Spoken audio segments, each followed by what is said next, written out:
శరణార్థులు కావచ్చు, illegal immigrants కావచ్చు, భయాందోళనలో ఉంటున్నారు అని చెప్పడంలో సందేహం లేదు.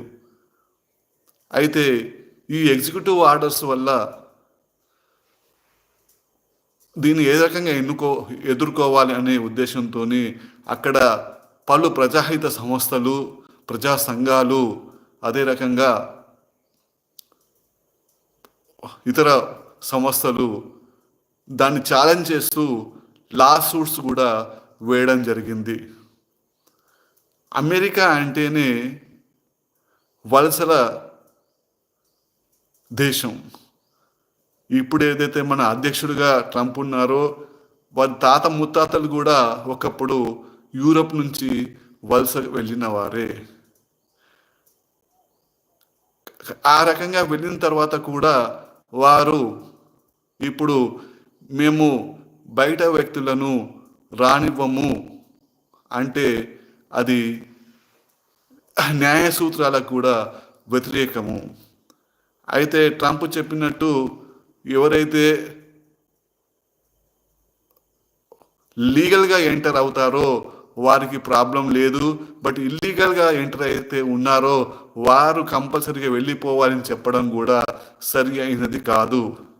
అంతర్జాతీయ చట్టాల్లో ప్రకారంగా మనం చూస్తే universal declaration of human rights document 1948 దాంట్లో అమెరికా కూడా ఒక సభ్య దేశము.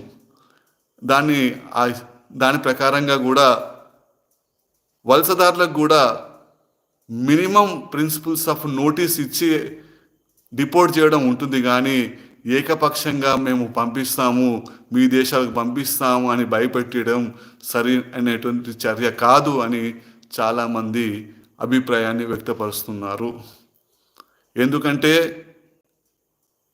అమెరికా అనేది ఒక రకంగా డాలర్ డ్రీమ్స్ ఉండవచ్చు, బట్ అక్కడ అది ప్రపంచంలో పెద్ద ప్రజాస్వామ్య దేశం. ఆ దేశంలోనే ఒక రకంగా వివక్షకు గురి చేస్తాము అంటే ఇది కుదరని వ్యవహారము.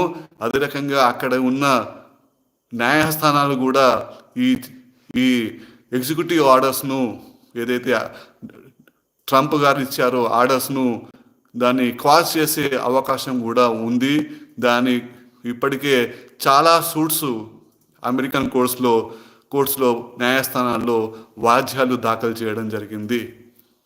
కాబట్టి ఇప్పటికైనా అమెరికా ముందుగా ఏంటంటే కఠినంగా ఉండవచ్చు, కానీ దాన్ని పర్యవసనాలు ఆ దేశంపైనే ఉంటాయని గమనించి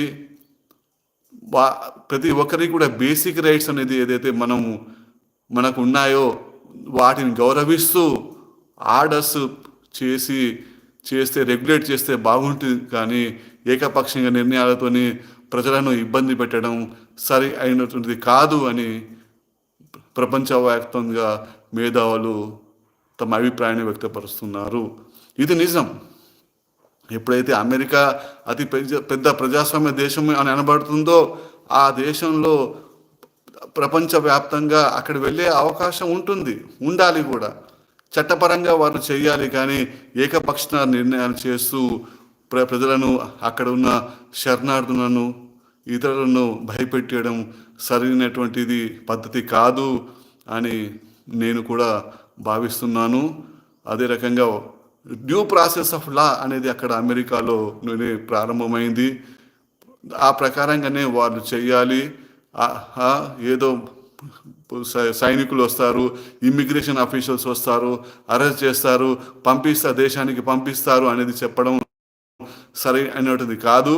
అక్కడ న్యాయస్థానంలో విచారణ జరిపిన తర్వాతనే ఎవరైతే ఇల్లీగల్గా ఉన్నారో వారిపైన డిపోర్టేషన్స్ లాంటివి చేస్తే బాగుంటుంది అని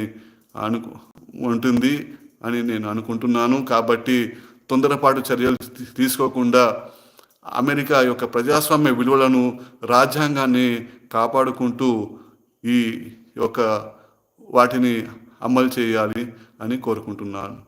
thank you for hearing this small lecture.